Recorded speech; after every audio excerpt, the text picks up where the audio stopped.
Pulse Talk, bringing insights into health and wellness with your hosts, Christine and Alex. Okay, so you sent over some information about this seminar from Alpro Audiology. Looked pretty interesting. Yeah, I thought so too. Especially the focus on workplace hearing. Right. So for this deep dive, let's, pull out the key stuff from that. What people really need to know about workplace hearing health, but keep it straightforward. Good plan. And just for context, Alp's been around since, 2002? Over 165 outlets now, I think? That's right, nationwide. And their whole mission seems to be about making hearing health more accessible in Malaysia, not just, selling hearing aids. Exactly. Which brings us to this seminar on occupational hearing loss. Why is that such a big deal now?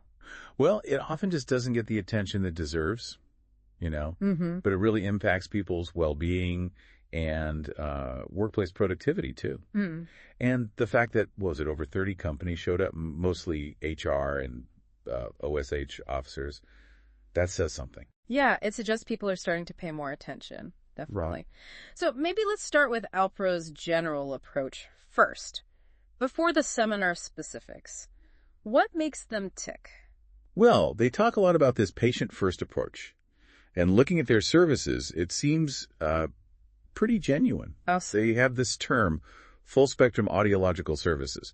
Basically means they cover the whole journey. From beginning to end. Yeah, from basic hearing screenings, the quick checks, right through to proper diagnostic audiometry. Okay, and diagnostic audiometry is the more detailed one. Exactly. It pinpoints the specifics, the type, the degree of hearing loss, measures hearing across different frequencies, different volumes, much more in depth. Got it. And I saw something about kids, too. Conditioned play audiometry. Sounds fun. It is, actually. It's a really clever way to test younger children, maybe from 2.5 years up. Turns it into a game. Sort of, yeah. Makes it less intimidating, more accurate for that age. They also do the standard otoscopic exams, looking in the ear. Right, the visual check.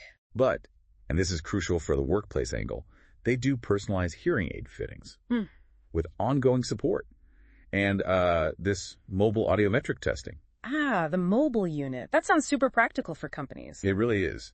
And the key thing, it's DOSH compliant. DOSH, Department of Occupational Safety and Health. Yep. So their on-site testing meets the official Malaysian standards for workplaces. That's a big plus for companies needing to pick those regulatory boxes. Okay, so it's convenient and it helps companies meet their obligations. Good point. What about the tech side? They work with Mimitakara? Yeah, and the focus seems to be on smart and user-friendly tech. Bluetooth is pretty standard now, sure. What else? The remote cloud tuning stood out to me through their app, My Hearing. So you don't always have to go in for adjustments. Exactly. Big convenience factor. Yeah. And users get more control themselves, adjusting settings for different places, different noise levels. Right, empowering the user. Makes sense.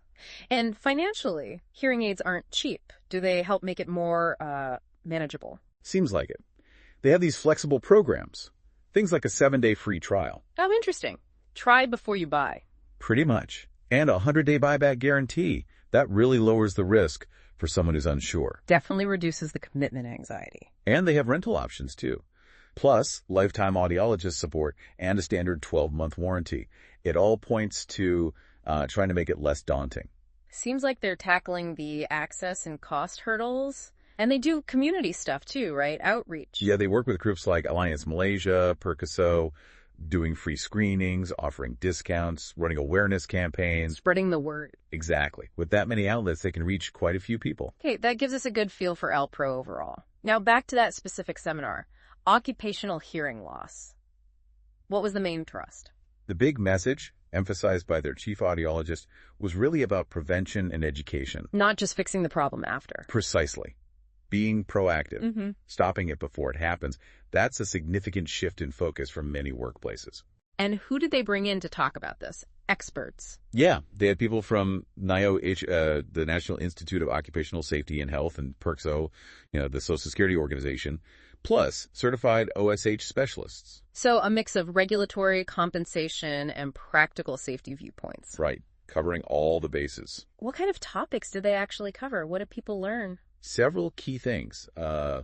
Noise risk assessment techniques, how companies can actually figure out where the dangerous noise levels are. Measuring the problem. Exactly. Yeah. And understanding hearing conservation programs, HCPs. HCPs. Yeah, think of it as a company's master plan to prevent hearing loss. It involves noise monitoring, providing protection, training, the whole package. A comprehensive strategy. Makes sense. What else? Proper use of personal hearing protection, PHP, earplugs, earmuffs. It's not just having them, it's using them right. Absolutely. Selection, fit, maintenance, it all matters. They also talked about the impact on productivity and, crucially for businesses, insurance costs. The bottom line angle. Always important. And they didn't just talk.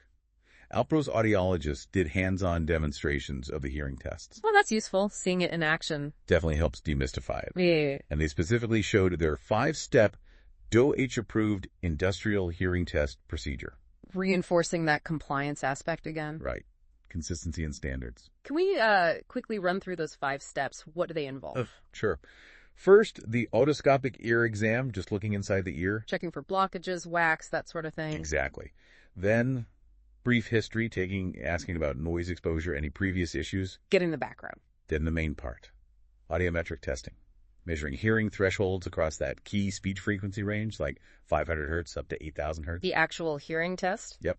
After that, a test reliability check, making sure the results are consistent and accurate. Quality control. And finally, personalized counseling and risk assessment. The audiologist explains the results to the employee, talks about risks, recommends next steps. Sounds thorough, very structured. Now, you mentioned some data they shared about the risk. Yes, and this was pretty striking. They cited recent global research. It showed workplace noise exposure can increase the risk of hearing loss by up to 6.8 times. Whoa, hold on. 6.8 times. Yeah. Nearly 7 times the risk compared to someone not exposed to that noise. That is huge. That really puts it in perspective. Doesn't it? It makes the case for prevention crystal clear. You can't ignore a number like that. Absolutely not. So the seminar's message was basically prevention and education are key. That was the core takeaway. Yeah. Implementing proper safety measures, yes, but also really educating employees about the dangers and how to protect themselves, building that awareness culture. It's not just a policy, it needs to be embedded. Exactly. So what kind of ongoing help does Alpro offer companies then, after the seminar, say? Well, their commitment seems ongoing. They offer regular industrial hearing screenings, vital for catching any changes early. Monitoring over time. Right. And they do educational talks for staff, reinforcing those messages about noise and protection. Plus, they provide guidance on setting up those hearing conservation programs we mentioned. Tailored to the company. Yeah, helping them develop a plan that fits their specific workplace and needs. They position themselves as a long-term partner in this. Okay, so if we boil all this down, what are the main takeaways for someone listening? I'd say 3 things stand out. First, Alpro's approach is clearly comprehensive, and they're actively bringing that into the workplace setting. It's much broader than just hearing aids. Right, the full spectrum idea. Second, that nearly 7 times risk factor. It just hammers home how serious occupational hearing loss can be and why prevention is so critical. It's not a minor risk. Definitely a wake-up call statistic. And third, the accessibility factor, their wide network, the flexible programs. It suggests that taking action on hearing health, both for individuals and companies in Malaysia, is becoming more feasible. So, thinking bigger picture, this seminar, Alpro's focus, it signals maybe a growing awareness in Malaysia that this isn't just about ticking a safety box, but about genuine well-being. I think so. Bringing together NIOSH, Percusy, safety experts, and businesses like this, it really points towards a more integrated view of occupational safety and health. Hearing health is a fundamental part of that. Moving towards being more proactive, maybe. Hopefully. A positive trend away from just reacting to problems and towards preventing them in the first place. Yeah, let's hope so. So, if anyone listening wants to learn more, perhaps about corporate screening or just Alpro services generally, where should they go? Their website is probably the best starting point. It's www.alprofarmacy.com/service audiology. Okay, we'll make sure that's noted. www.alprofarmacy.com/service audiology. All the details should be there. Great. You know, this whole discussion really makes you think about something we often take for granted, our hearing. It does, doesn't it? And how easily, almost silently, it can be damaged by our environment, especially work. Kind of begs the question for all of us. Are we doing enough? Personally or in our workplaces? Yeah, are we really valuing and protecting this sense? Something to definitely mull over.